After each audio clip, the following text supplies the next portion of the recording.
Bom dia, boa tarde, boa noite, boa madrugada, galera seviana.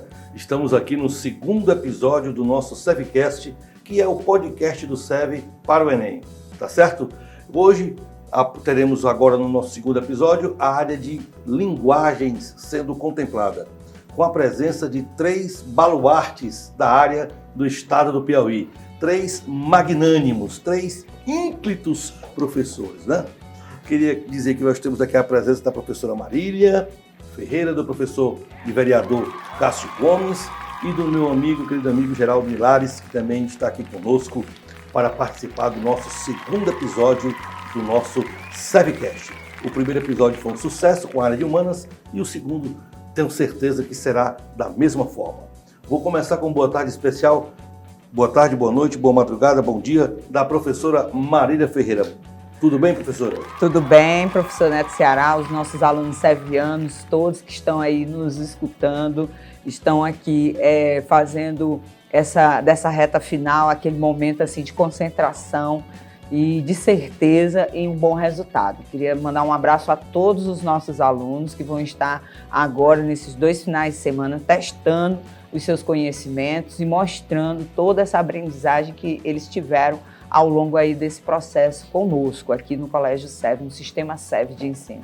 Beleza. Deu o seu alô, professor Geraldo, tudo bem? Tudo bem, bom dia, boa tarde, boa noite, boa madrugada aos nossos alunos sevianos. Satisfação imensa, né, da gente estar nesse bate-papo informal, nesse SEVcast, para que os nossos alunos se sintam mais à vontade, mais preparados, relembrando algumas coisas que foi dito durante todo esse ano e, claro, para que a gente possa ajudá-los a alcançar a excelência nesses 2 domingos de Enem. Muito bem. O alô especial agora do nosso amigo, professor e vereador lá de Valença, professor Cássio Gomes. Tudo bem? Como é que vai? Olá, mestre Neto, a todos os sevianos. É uma satisfação enorme, um grande prazer, na verdade, podermos ter canais de comunicação com os nossos alunos e oportunizá-los aí nessa reta final de Enem, um conteúdo que eu considero, inclusive, um conteúdo exclusivo, né, para que eles possam ir para a prova com maior segurança, ao lado aqui dos nossos colegas das linguagens, né, minha querida professora Marília, professor Geraldo, né, e toda a equipe aqui de linguagens do Colégio SEV que se comporta como uma equipe de excelência, que de fato para levar o melhor conteúdo para o nosso aluno. Bem, então vamos dar início ao nosso bate-papo, à nossa conversa, às nossas dicas. Vou começar aqui com o professor Geraldo. Professor Geraldo, a literatura é uma parte da língua portuguesa, da linguagem, né, que tem uma presença marcante na prova do Enem, só que de uma forma diferente, né? Lembro que no meu tempo, que faz alguns anos, era muito importante a gente decorar as características das escolas literárias, o romantismo era subjetivista, aquela coisa de fantasiar, não sei o quê, o barroco era o arcadismo, que era como é que é, bucolismo, uma coisa assim, né? Isso. Bom, algumas coisas que a gente lembra. Agora, no momento atual, nesse novo Enem, desde de 2009 para cá, essas características das escolas literárias, elas têm de alguma forma um papel preponderante na prova do Enem, ou não se fala mais nisso, ou elas não podem ajudar de alguma forma para que o aluno resolva uma questão?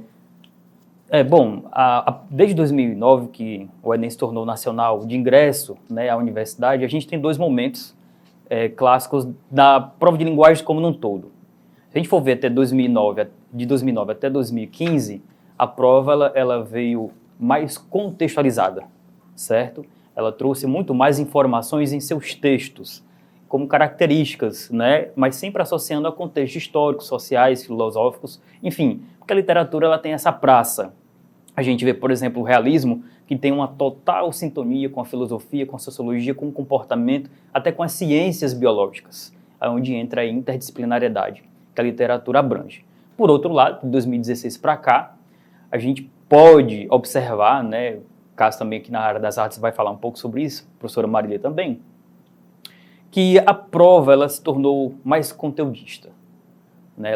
Os textos se tornaram menores, e isso acabou impactando também para que o aluno tivesse um conhecimento mais aprofundado nesses contextos históricos, nessas características e principalmente na habilidade 17, que é o patrimônio da literatura nacional. Então, eu quero chamar a atenção e dar essa dica para o aluno, textos da literatura brasileira e que exaltem a nacionalidade. A gente tem esse momento do nacionalismo no romantismo, no modernismo, uma semana de 22, e que o ano que vem, né? A gente está em 2021, e um ano que vem, já completa um centenário. Então, é relevante que o aluno tenha esses conhecimentos a respeito dessas datas cívicas e também de relevância, que a literatura traz isso de uma forma subjetiva. Beleza, perfeito, muito bem respondida a pergunta. Professora Marília Ferreira, qual seria a sua dica SEV, qual seria a dica SEV visando a prova do Enem dentro da língua portuguesa? Porque no meu tempo, estou sempre citando meu tempo, porque eu sou mais antigo, né? No meu tempo, mais experiente. Sou mais antigo, graças a Deus, né? Motor 5.2 turbo. A experiência. É a Jovem Guarda. É a Jovem Guarda. É a Jovem Guarda. A gramática, de alguma forma, professora Marília, ela ainda vem sendo cobrada ou não tem mais essa força como tinha antigamente? Tem. O aluno, às vezes, se engana acreditando que a parte teórica não aparece nas questões relacionadas a essa parte mais linguística. E aí ele acaba tendo uma surpresa, porque ele precisa da gramática para exercitar o conhecimento textual, porque, de fato, a prova de linguagens, nesse tocante a essa abordagem, ela valoriza mais a expressão do gênero, o conhecimento das características, principalmente das intenções que os textos possuem. Porque o texto é um processo comunicativo, e como processo comunicativo, ele pretende transmitir uma determinada intenção, uma determinada função. É organizado esse texto em torno de um processo de comunicação. E para se comunicar, a gente utiliza também as regras, né? Todo esse norteamento, vamos dizer assim, legal que a gente tem para a gente poder construir uma linguagem dentro de determinados padrões e que seja compreendida também por determinados grupos. Então, o Machado de Assis, ele se comunicou utilizando o padrão de linguagem que ele tinha no final do século XIX, que era uma linguagem extremamente formal, era uma linguagem pautada em toda a apresentação das regras, do comprometimento do escritor em torno da gramática. É diferente, por exemplo, se a gente pegar um texto, por exemplo, do gênero letra de música. Se a gente pegar um funk hoje, a gente sabe que o processo comunicativo é maleável e dentro desse grupo e dentro desse momento, a gramática, por exemplo, ela é mais maleável. Ela não é para aquele processo comunicativo dentro daquele gênero a coisa mais importante. Então, o que a gente tem que entender dentro da língua portuguesa é que a gramática, ela pode e deve ser observada dentro de todos os seus regramentos. Por quê? Porque em algum momento da prova, dentro de algum texto, seja ele um texto literário, seja ele um texto informativo, seja ele um texto jornalístico, seja um infográfico, ele vai ter que ser levado a compreender aquele processo de comunicação.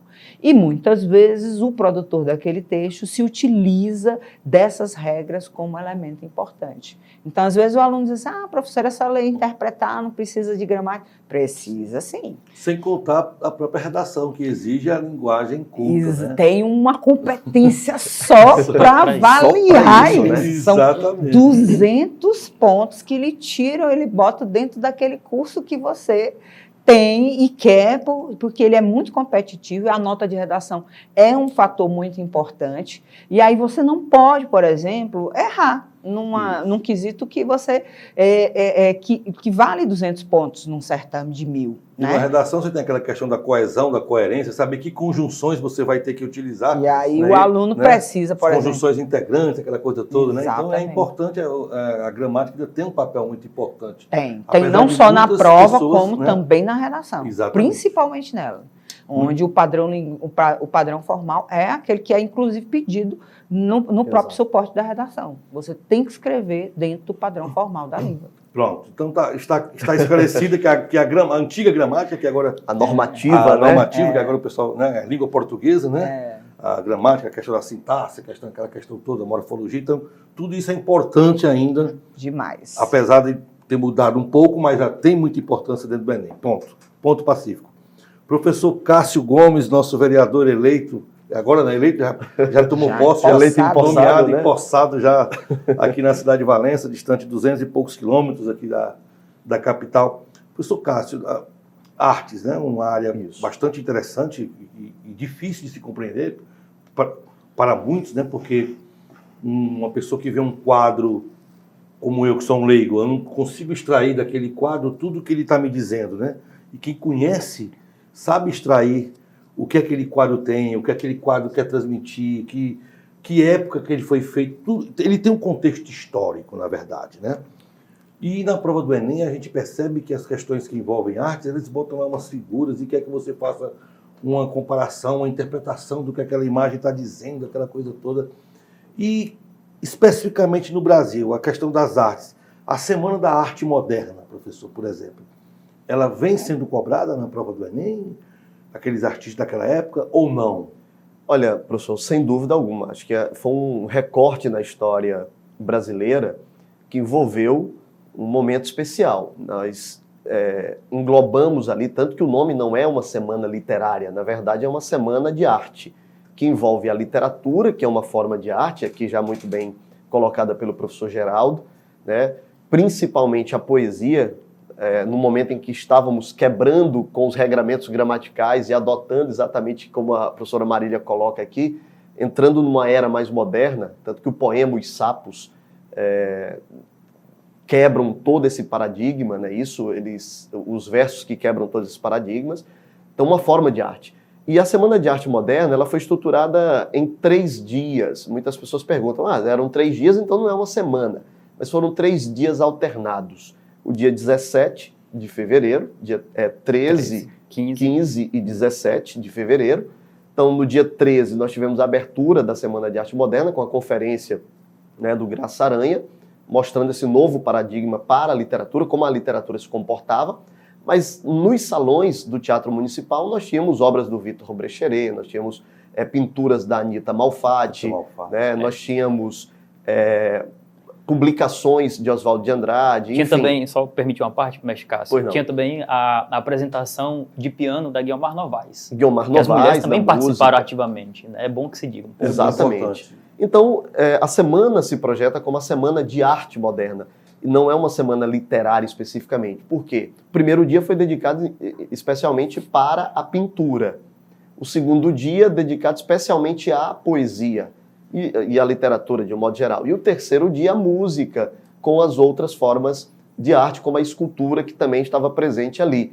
E é onde nós teremos o Vila Lobos, né, com uma atitude que foi tomada por muitos deles como futuristas. E a Semana de Arte Moderna Brasileira, professor Neto, ela tenta criar um processo de vanguarda para o Brasil. Nós víamos já atravessando essas vanguardas europeias, os 5 principais movimentos de vanguardas da Europa eram eles o futurismo, o cubismo, o expressionismo, o dadaísmo e o surrealismo. Então esses 5 movimentos, eles impactarão não apenas a Europa, mas o mundo todo. E chega no Brasil com muita força, principalmente 2 desses movimentos. O Oswald de Andrade havia percorrido a Europa por volta de 1912, travado contatos com ideias futuristas e traz essas ideias para o Brasil, de qualquer maneira. Assim como a Anita Malfatti, que havia estudado fora, conhecido muito do expressionismo e transporta esse expressionismo com uma vertente muito nacional, muito brasileira.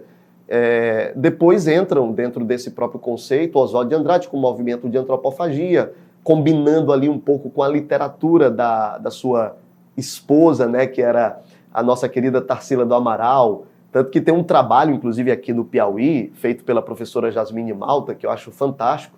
Foi conferência de abertura, inclusive, do nosso primeiro Salão do Livro, né? A conferência de abertura dela era Tarsivaldi, uma abordagem intersemiótica entre Oswald de Andrade e Tarsila do Amaral. Para cada poema que que o Oswald havia escrito, a Tarsila tinha um quadro. Para cada quadro da Tarsila, o Oswald tinha feito um poema. E aí houve esse processo de colocar o Brasil no cenário das artes modernas, né? E essa é uma grande referência para o Enem. Tarsila, Anita, o Oswald, tantos que participaram diretamente da semana, quanto aqueles que surgiram depois ou no decurso da própria Semana de Arte Moderna. Muito bem, resposta muito rica, né? Uma aula aí, Abaporu. Abaporu, que é aquele quadro, né? nosso quadro mais antropofágico, digamos assim, né? Antropofágico, Abaporu é um quadro famoso, né? Famosíssimo. Infelizmente não está conosco, né? né? Em poder dos argentinos. O argentino comprou? O argentino comprou e aí toda vez que o Brasil quer fazer uma exposição, infelizmente tem que estar ali conversando com Los Hermanos para trazer o quadro e passar alguma temporada aqui no Brasil. Famoso quadro o nome, né? Professor Geraldo, esses escritores, nós temos uma gama de escritores famosos aqui no Brasil, né? Escritores que são consagrados, tanto do passado como do presente, tipo Machado de Assis, pessoal, José Lindo Rego, aí tem Guimarães Rosa, Mário Quintana, etc. Infinidade deles, né, velho? Infinidade deles, porque é muita gente, né? Eu, particularmente, apesar de ser professor de matemática, eu sou um fã condicional do Joaquim Maria Machado de Assis, né? Somos dois. Eu gosto, apesar de ser uma escrita difícil, você não é uma leitura fácil, mas é apaixonante. Quando você começa a entender um pouco do Machado ali, é muito legal. Nessa prova do Enem, professor Geraldo, essas provas, existe algum escritor que tenha mais chance de ter texto dele na prova, ou não tem isso? Ou é bem distribuído, ou depende do ano, ou é aleatório? Boa pergunta. E vou traçar aqui várias hipóteses para os nossos alunos. Isso é importante. Vamos lá. O Drummond ele foi peça fundamental no Enem por 18 anos consecutivos. Caso Drummond de Andrade.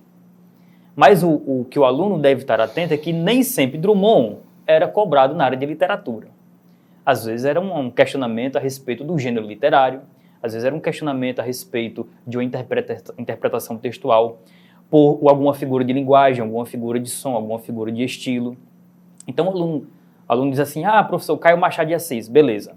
Porém, já teve prova que caiu sobre Machado de Assis, mas o estilo do gênero literário, a professora Maria pode falar sobre isso, que era biografia, né? O estilo biografia.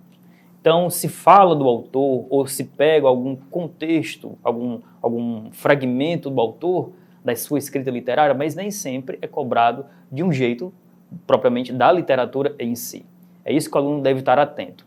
Uma outra coisa que eu quero chamar a atenção, já emendando a minha resposta, é que foi falado a gramática normativa, a gramática padrão.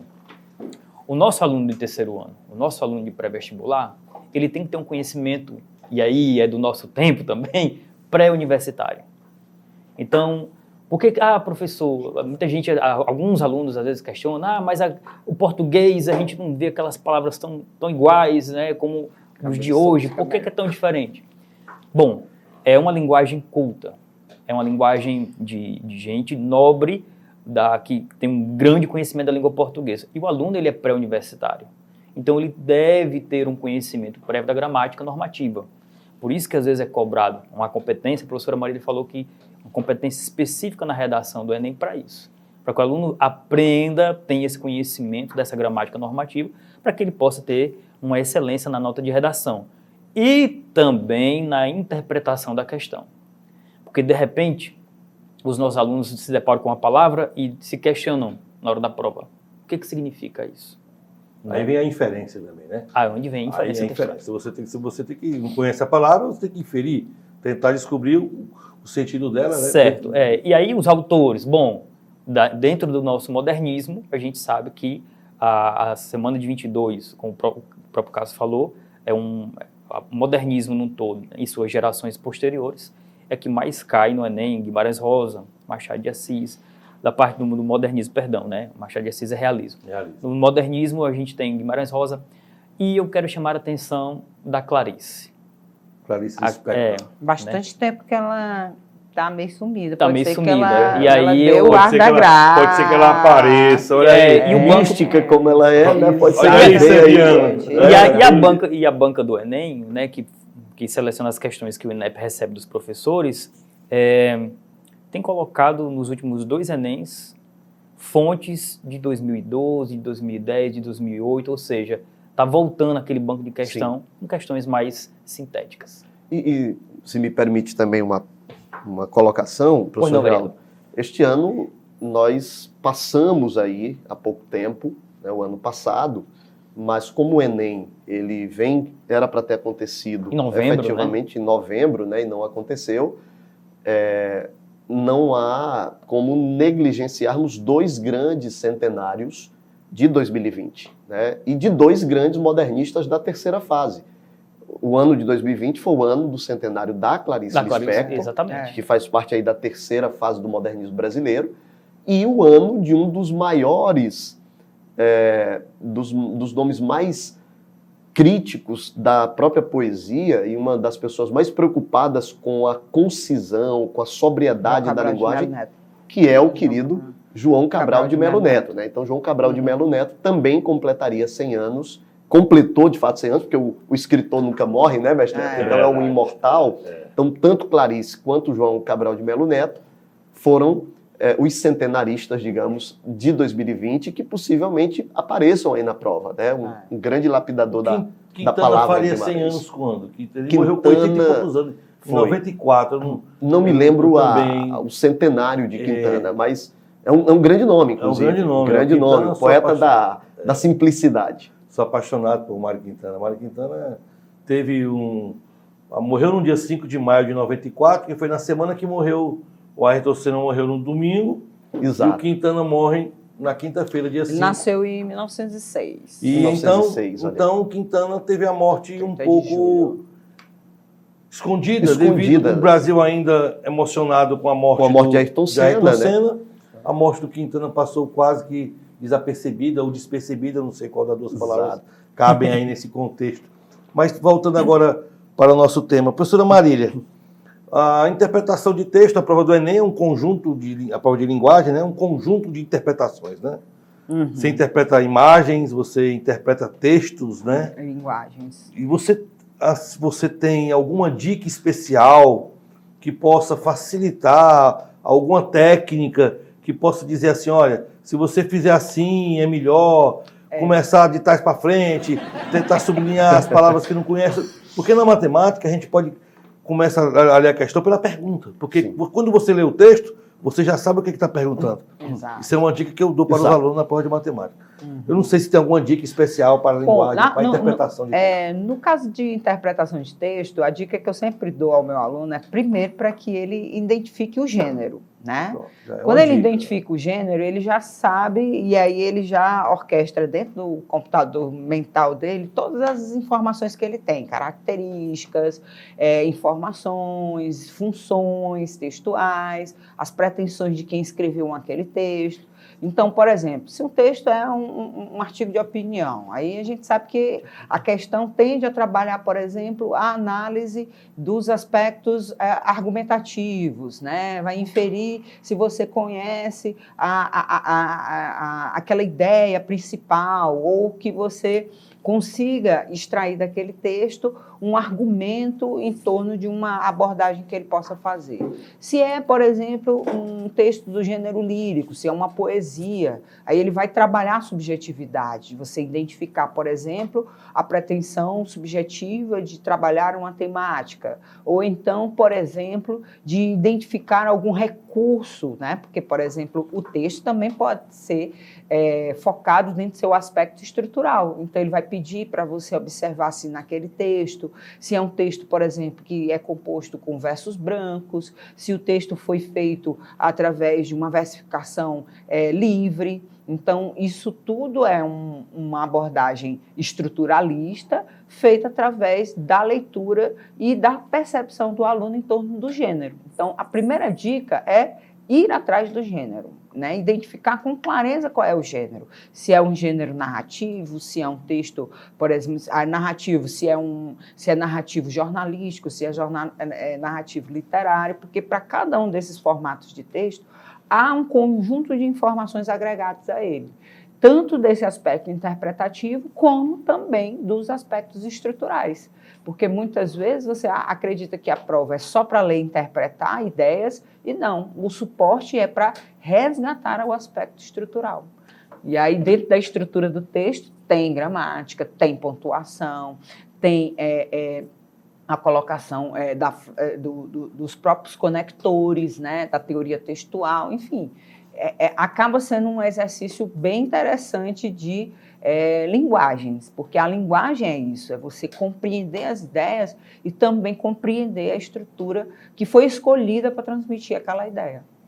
Muito bem, professora Marília, deu um show de bola aí na resposta da dica. Interessante a dica, identificar o gênero, né? Importante. Vai pela teoria dos gêneros muito textuais, bom. Que Beleza. Com certeza, por exemplo, se há uma publicidade, aí você já sabe que a publicidade ela vai incitar, ela vai persuadir. Né? Então, quando você já sabe que um gênero como esse trabalha essas duas situações, você já vai direto na questão. Onde tiver lá os suportes, onde tiver alternativa informando sobre persuasão, com certeza você vai ver a possibilidade dela estar lhe dando a resposta do texto. Perfeito. Professor Cássio, na sua fala anterior, no seu introito, né, na sua introdução à questão da Semana da Arte Moderna, você citou a questão dos movimentos de vanguarda, Sim. né?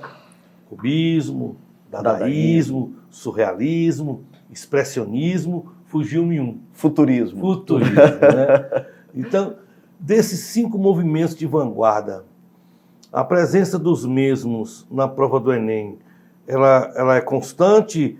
Cai mais um, tipo, cai mais o surrealismo ou não tem importância para a prova do Enem?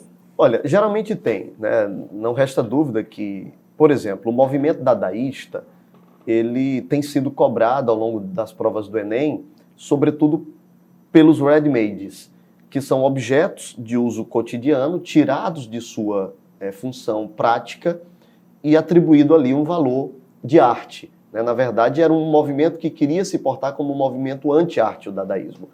E o Marcel Duchamp, que é um dos nomes desse movimento... Qual é o nome do homem? Marcel Duchamp. Rapaz. Viu? Francês. Aí. Francês bom. Marcel Duchamp vem com essa proposta, né? E era uma época marcada, lembrando que os movimentos de vanguardas, eles surgem exatamente no período anterior, durante e após a Primeira Guerra Mundial. Então o mundo estava impactado com todos esses acontecimentos, né?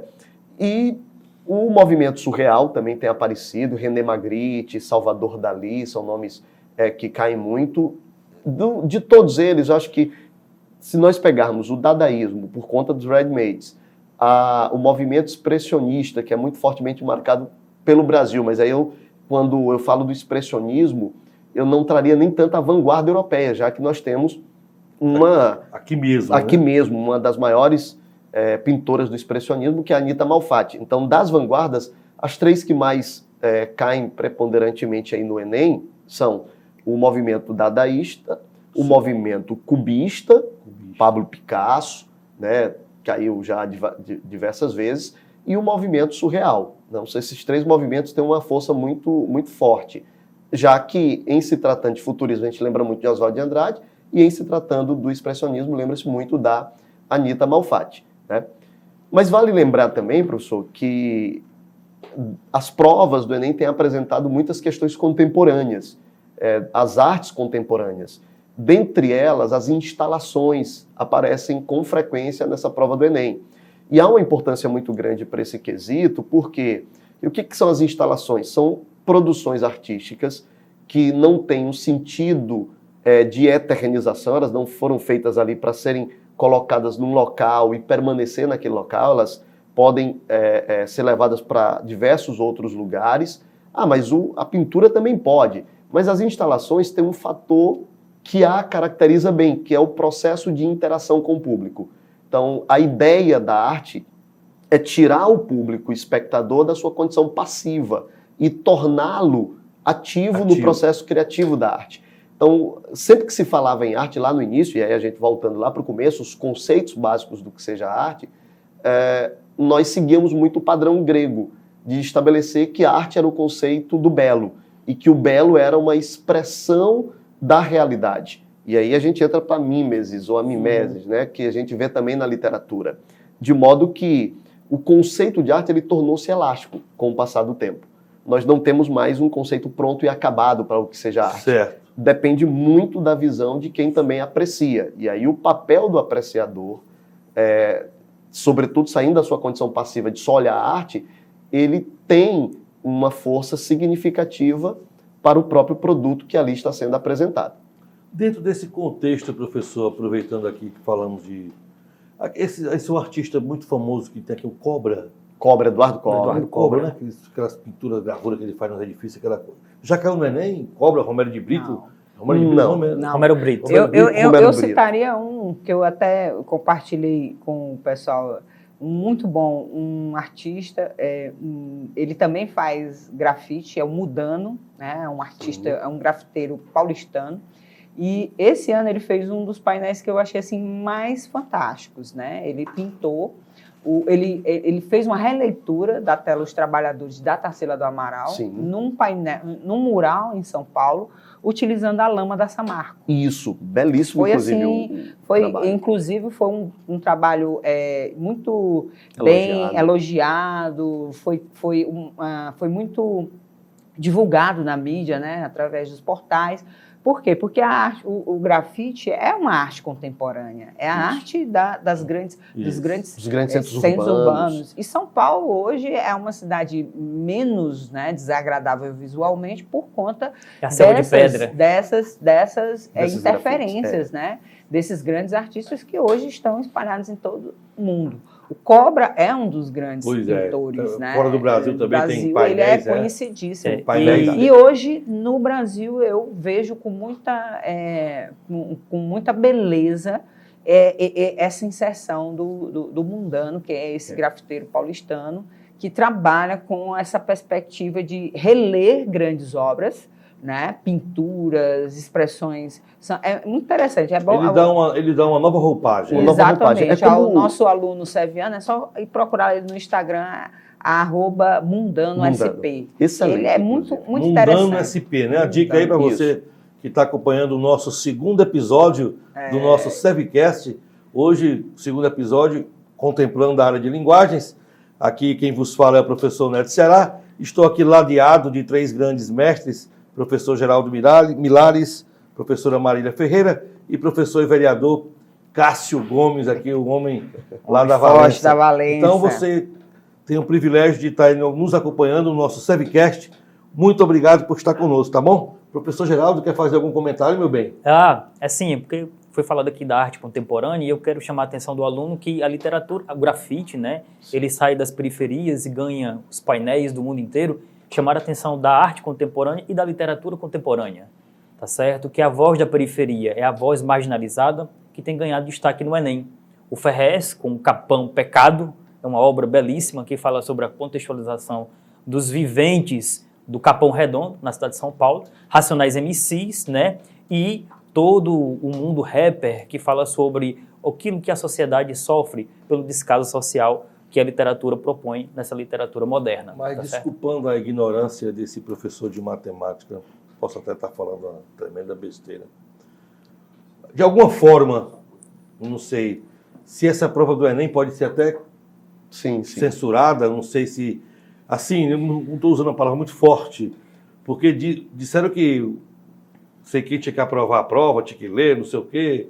Será que esses movimentos terão vozes dentro da prova, dentro da prova, por serem movimentos que aguçam, né, a democracia, que fazem com que as pessoas pensem, que fazem com que as pessoas reflitam?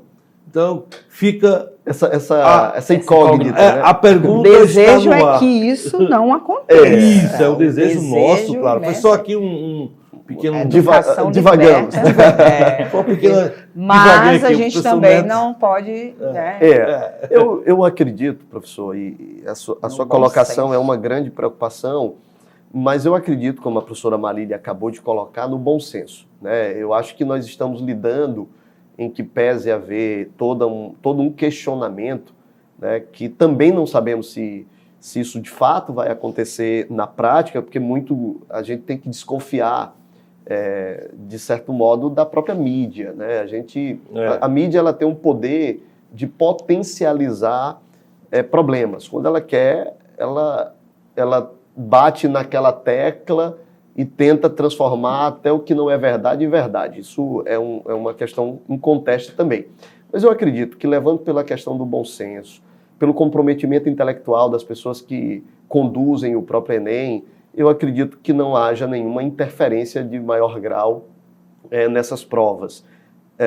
E aí, voltando para o tema que o professor havia colocado sobre os grafiteiros, por exemplo, o Eduardo Cobra, nós temos o Vic Muniz também, que é um nome que inclusive no último Enem aparece, né, o Vic Muniz, com as suas interferências de cunho, inclusive, eu diria até ecológico, crítico ecológico, né? Então ele é uma espécie de arte povera, que é um termo italiano que foi criado, que é você pegar o lixo e transformar em arte, né? Esse é um conceito que ganha espaço na arte contemporânea.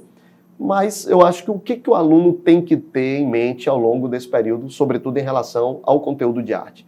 É ele observar todo esse processo cronológico e valorizar aquilo que está dentro desse processo.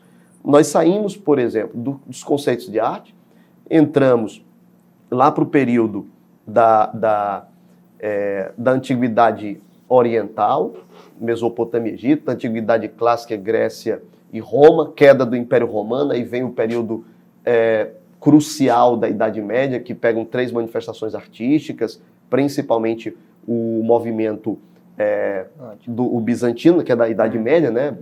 A arte bizantina, a arte românica, a arte gótica. Desaguamos ali no século XVI com o Renascimento, e aí é esse ponto que eu quero chegar. Quando se fala em Renascimento, nós não estamos falando apenas do século XVI.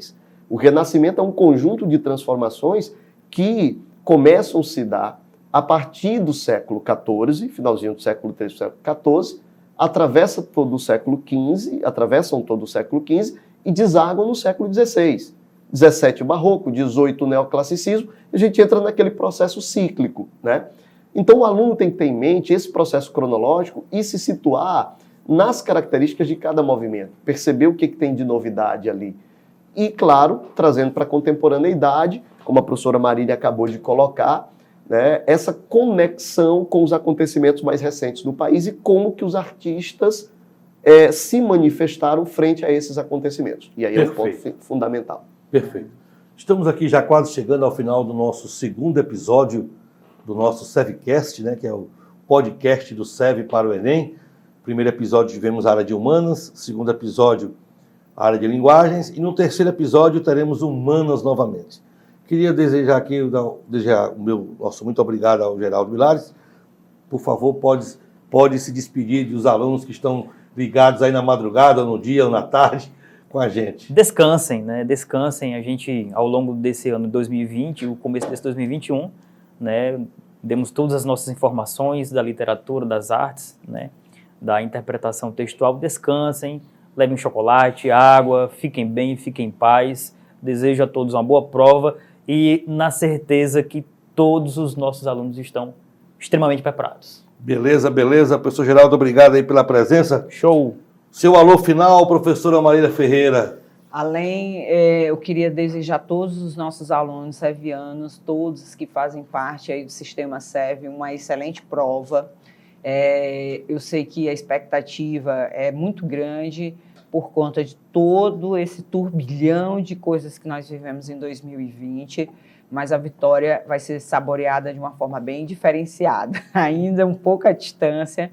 Espero que vocês leiam as instruções antes, cheguem nos pontos em que vocês vão fazer as provas no horário correto. Isso é importante porque você evita aquele estresse de estar contando com o relógio, de que pode atrasar, lembrar todas aquelas situações de memes que acontecem de gente querendo pular porque chegou atrasado.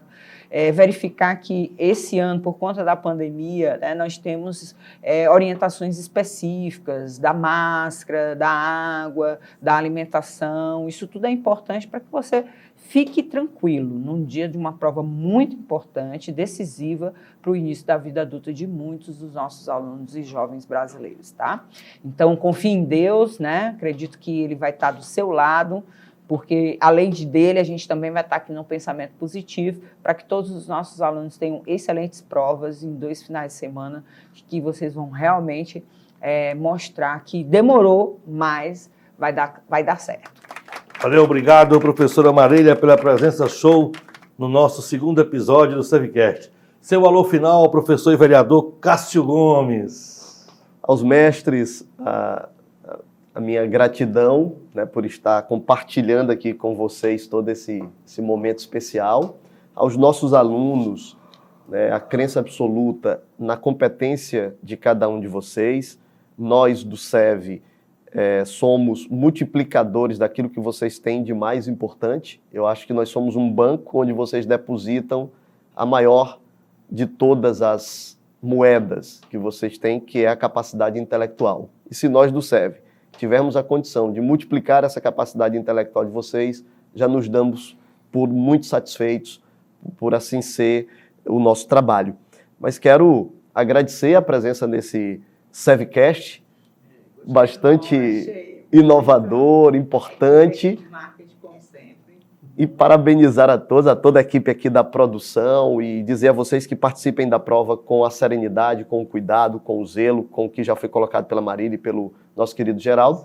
Eu não posso encerrar, né, mestre Neto, sem expressar a arte. E aí hoje eu trago aqui para a gente encerrar a arte da palavra, a literatura, a poesia transformada em música. E a gente encerra com um poema que eu acho belíssimo, da querida Flor Bela Espanca, que foi musicado pelo nosso eterno Fagner. Isso. Fanatismo. Fanatismo. Né? Minha alma de sonhar-te anda perdida, meus olhos andam cegos de te ver. Não és sequer razão do meu viver, pois que tu és já toda a minha vida. Não vejo nada assim enlouquecida e passo no mundo o teu amor a ler. No misterioso livro do teu ser, a mesma história, tantas vezes lida. Tudo no mundo é frágil, tudo passa. Quando me dizem isto, toda graça de uma boca divina fala em mim. Ah, olhos postos em ti, digo de rastros, podem voar mundos, morrer astros, que tu és como um Deus, princípio e fim. A vocês, uma boa prova de Enem. Beleza, show de bola, professor Cássio encerrou aqui com chave de ouro, e professor Neto Ceará estará com vocês no terceiro episódio com a equipe de Humanas. Forte abraço, obrigado por estar conosco e um abraço especial nesse aluno seviano. Sintam a energia positiva que está saindo daqui, que emana do âmago de cada professor aqui dessa instituição. Então, encontrar-nos-emos no terceiro episódio. Até lá, galera!